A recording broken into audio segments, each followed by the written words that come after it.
Try this again. This is Thursday's thought on a Friday morning. And the whole idea is, look, don't think more highly of yourself than you ought to think, and don't think more highly of other people than you ought to think. There was a division in the church family.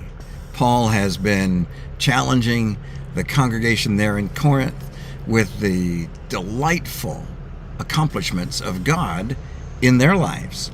And then he's addressing one of the problems, and that is the church is fractured. There are divisions in the church.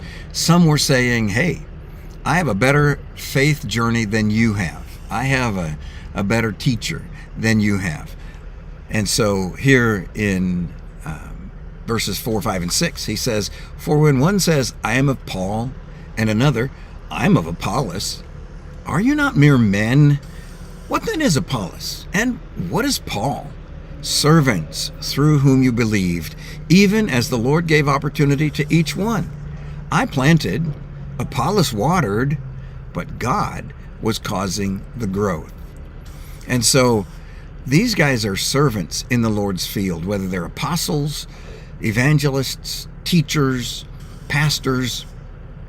These are people that are well-intentioned, many of them very gifted, but they're servants in the Lord's field. And so don't call yourself after another servant. Like, I'm not going to be a disciple of Martin Luther or John Wesley. I'm not going to call myself by their names. Jesus is the one who died. Those guys were great. They're heroes of mine. However, there's a fracture noticeable in the church. Many fractures, divisions. In fact, in the earliest 1800s, several people here in the United States were on fire. They were so passionate about independence and unity as Americans. And that was evident Monday through Saturday, but Sunday, they were all divided. Several of them got together and said, what's keeping us divided? We should be united as